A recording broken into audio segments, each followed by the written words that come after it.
YouTube channel पर। दोस्तों, road safety की एक बार फिर से तीसरी क्लास लेकर मैं आप सभी के सामने इस वीडियो में हूँ। रोड सेफ्टी के प्रमुख इम्पोर्टेंट्स क्वेश्चन दोस्तों इस वीडियो में हम करेंगे, जो हमारे सीईटी मेंस एग्ज़ाम के लिए रोड सेफ्टी के आपने देखे होंगे क्वेश्चंस अभी पूछे गए थे जो एग्ज़ाम हुए थे। तो चलिए क्लास को शुरू करते हैं। आज का जो मेन टॉपिक इसमें रहेगा वो रहेगा दोस्तों सड़क मार्किंग यानी रोड मार्किंग। इससे पहले हम साइन वगैरह के बारे में सारी क्लासेस कर चुके हैं, जिसमें आपने देखा होगा टीजीटी के एग्ज़ाम में क्वेश्चंस पूछे गए थे। तो सड़क मार्किंग दोस्तों रेखाओं का समूह है। आपने देखा होगा सड़क के जो ना दोस्तों बीच में और साइडों में लाइनिंग लगी रहती है, कभी प्लेन लाइन होती है, कहीं पे डॉटेड लाइन होती है। इस तरीके की लाइनों का मतलब आज इस वीडियो में हम समझेंगे।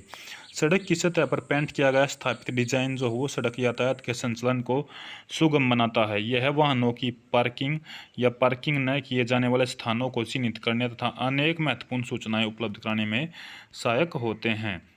भारत में सड़कों को चिन्हित करने के लिए सफ़ेद पीले रंग का प्रयोग व्यापक रूप से किया जाता है। यानी सफ़ेद पट्टी आपको मिलेगी या फिर आपको येलो पीली पट्टी आपको मिलेगी। इनमें जो है ना प्रयोग किया जाता है।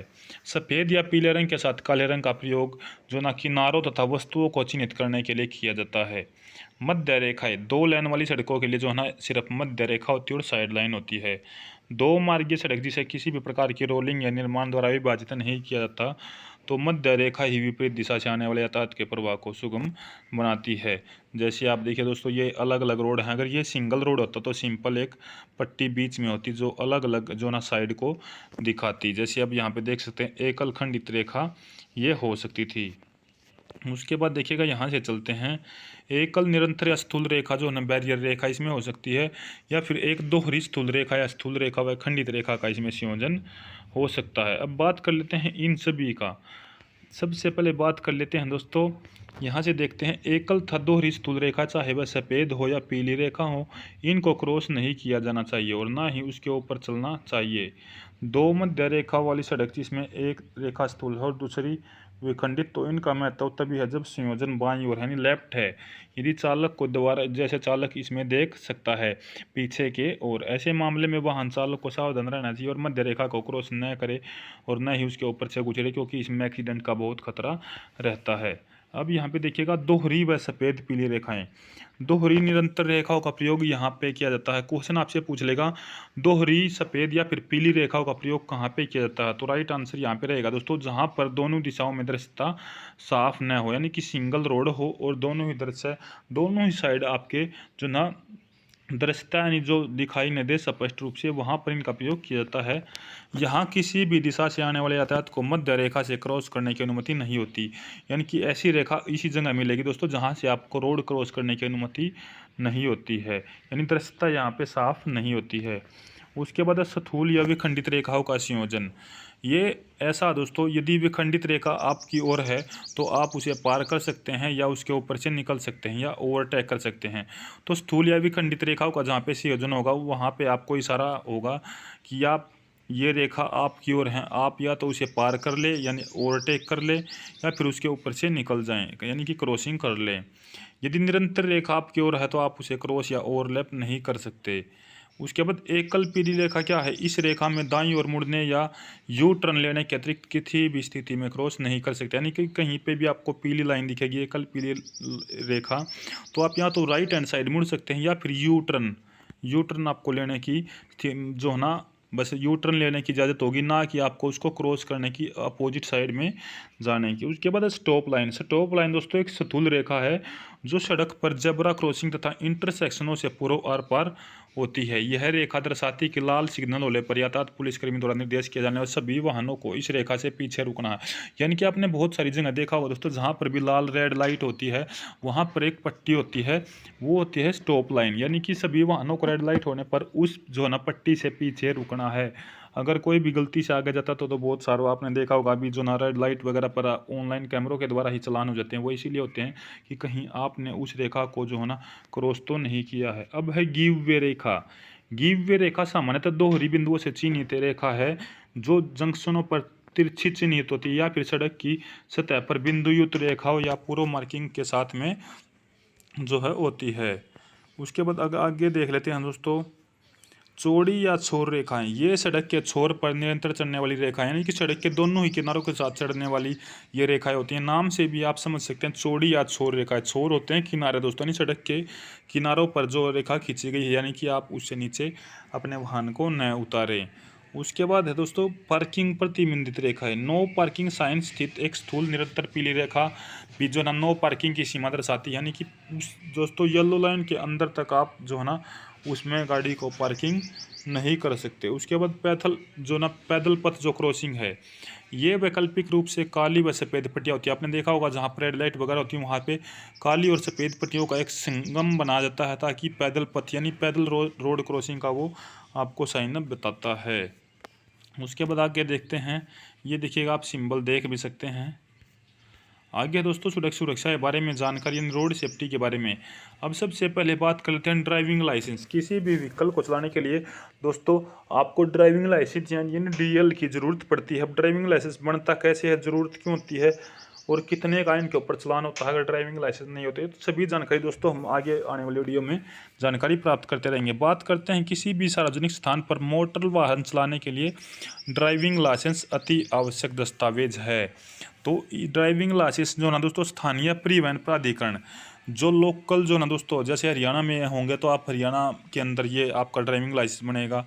उसके बाद देखिए ड्राइवर के पास उसके नाम पर वाहन की एक विशेष वाहन श्रेणी का संबंधित लाइसेंस होना जरूरी है। यानी ड्राइविंग लाइसेंस जब आपका बनेगा दोस्तों, तो देखिएगा लाइट लाइसेंस जब बनेगा जब आप बाइक, कार, स्कूटी, ट्रैक्टर ये चला सकते हैं। और जब आपका हैवी लाइसेंस बनेगा दोस्तों, तो आप बस, ट्रक जो ना बड़े वाहन जो हैं वे आप चला सकते हैं। वाहन और सारथी, सड़क एवं परिवहन के क्षेत्र में सूचना संबंधित सड़क एवं परिवहन के क्षेत्र में सूचना प्रौद्योगिकी और विकास तथा संपूर्ण देश में समरूपता और अंतर प्रचालितता को सुनिश्चित करने के लिए सड़क परिवहन एवं राजमार्ग मंत्रालय स्मार्ट कार्ड आधारित ड्राइविंग लाइसेंस जो स्मार्ट कार्ड आधारित ड्राइविंग लाइसेंस जो ना पंजीकरण प्रमाण पत्र जारी करने के लिए केंद्रीय मोटर वाहन अधिनियम 1989 में प्रावधान किया था। अब दोस्तों क्या स्मार्ट कार्ड की तरीके से के जरिए या स्मार्ट कार्ड की तरह अब आपके ड्राइविंग लाइसेंस बनते हैं, जिससे आपकी दोस्तों एक तरीके से मैं बात करूं अभी ऑनलाइन तरीके से आपका सभी कुछ हो जाता है, यानी ड्राइविंग लाइसेंस होता है। या फिर आपकी बात करूं मैं इसमें ड्राइविंग लाइसेंस में जो प्रोसेस होती है वो सभी ऑनलाइन आपकी होती जा रही है, यानी कि इसमें प्रावधान किए गए हैं और ऑनलाइन डाटा अब सबका हो जा रहा है। ये होता है दोस्तों कि भी जो एक ऐप है सारथी ऐप, ड्राइविंग लाइसेंसों के लिए सारथी ऐप विकसित किया गया है। यह सॉफ्टवेयर सभी राज्यों में उपलब्ध कराया गया है। सॉफ्टवेयर में आरटीओ का स्वचालन तथा कंप्यूटरीकरण दोनों इसमें शामिल है। तो सारथी ऐप ड्राइविंग जो लाइसेंस है उनसे रिलेटेड रहेगा। और आरटीओ जो टैक्स ऑफिसर होते हैं दोस्तों, आपने आरटीओ देखा होगा जब एक राज्य की सीमा से दूसरे राज्य की सीमा में कोई भी वाहन क्रॉस होता है तो वहाँ पर यानी वहाँ पर आरटीओ अपना टैक्स इकट्ठा करते हैं। वो उनके पास भी जो ना सारथी ऐप होता है, वे तभी गाड़ी के कागज़ और वो सभी को ऑनलाइन जो आपकी अभी तो अपनी ऑनलाइन प्लेट दोस्तों सभी गाड़ियों पर लगने लगी है, जिससे कैमरा जो है ना अपने आप ही सारा डाटा एकत्रित कर लेता है।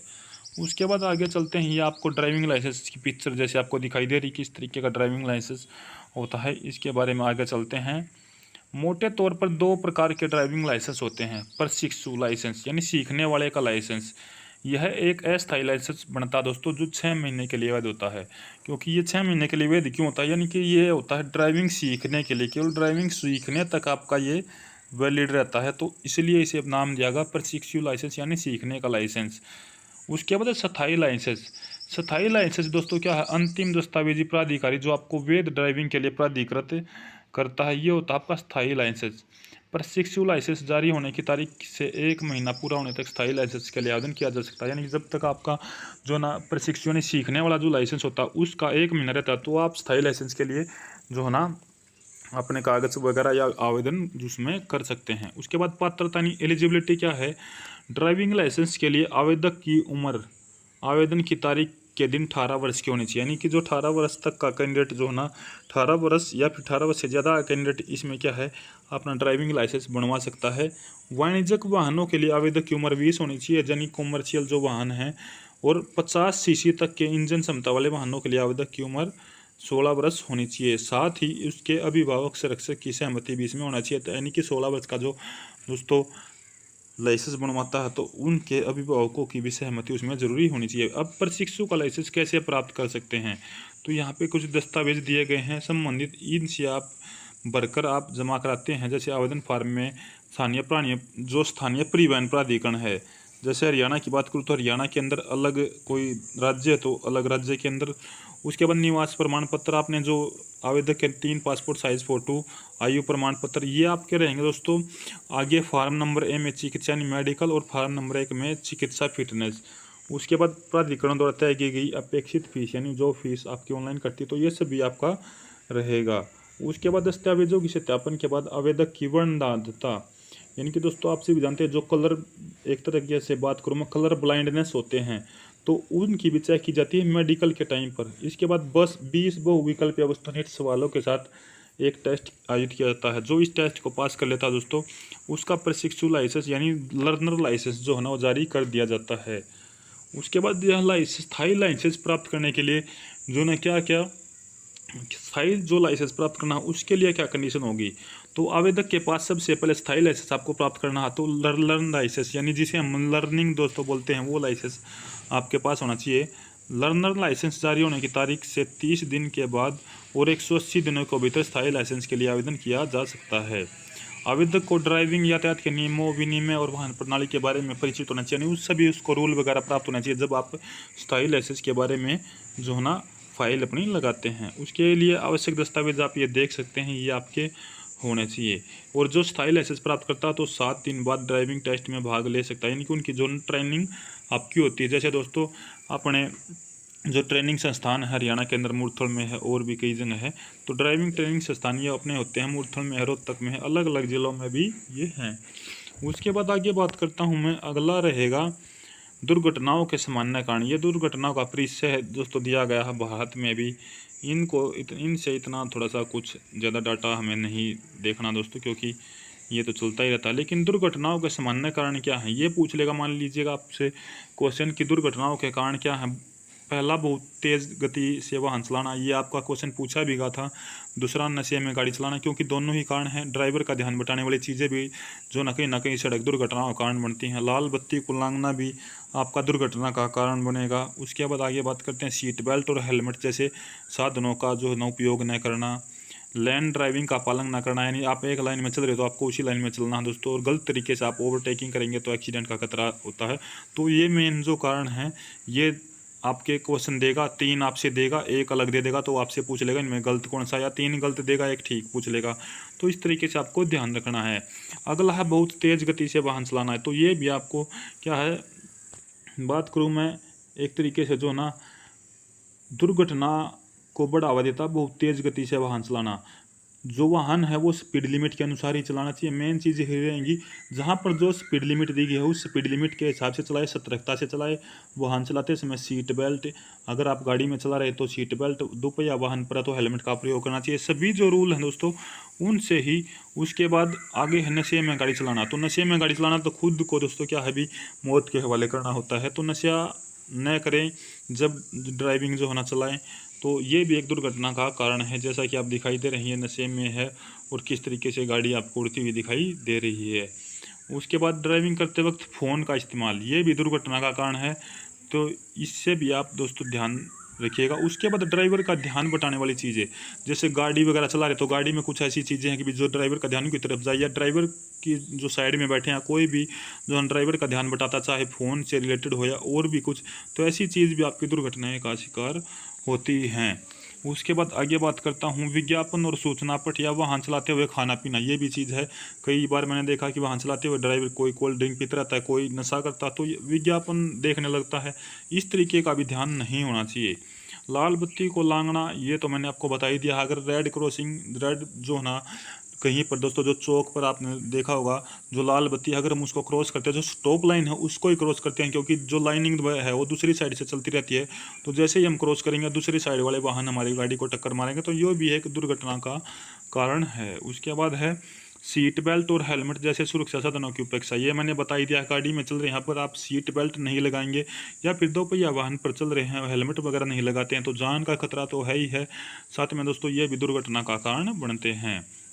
उसके बाद सड़क सुरक्षा के बारे में शिक्षा और जागरूकता, या फिर जो कानून है वो सख्ती से लागू करना, और इंजीनियरिंग, इनमें अलग है दोस्तों वाहन का डिजाइन एक तो अलग आपका बताता है, और सड़क का आधारभूत ढांचा। दुर्घटनाओं के सीधे परिणाम आपको पता ही है, अभी गंभीर चोट या मृत्यु हो जाती है। चोट तो है ही, अपंगता, संपत्ति की हानि, सभी कुछ इसमें होता है। उसके बाद देखिएगा, भारत सरकार ने सड़क प्रयोक्ता के लिए जो ना सुधार करने के नियम कदम जो ना उठाए। इसमें सुनिश्चित किया गया कि नियोजन स्तर पर ही सड़क सुरक्षा को सड़क अभिकल्प के अभिनन रुंग में लिया जाएगा। उसके बाद ये निर्माण कार्य के दौरान ठेकेदारों के अनुशासन को बनाए रखना, चुनिंदा क्षेत्रों पर सड़क सुरक्षा का ऑडिट, फर्नीचर, सड़क मार्किंग, उन्नत प्रणाली का प्रयोग, लेकिन ये बहुत ही कम या दोस्तों जो ना यूज होते हैं। भारी मोटर वाहन चालकों के लिए पुनश्चर्या प्रशिक्षण कार्यक्रम चला जा रहा है। राज्यों में ड्राइविंग प्रशिक्षण स्कूलों की स्थापना, ये आपके इम्पोर्टेंट तो हैं ही हैं दोस्तों, साथ में इनको ध्यान से देख भी लीजिएगा। सर्वे दृश्य प्रिंट माध्यमों के द्वारा सड़क सुरक्षा प्रचार प्रसार, वाहनों में सुरक्षा और मानकों को अधिक कड़े जैसे बनाना। उसके बाद है गैर सरकारी और राज्य सरकारी संगठनों को कराने और एम्बुलेंस उपलब्ध कराना।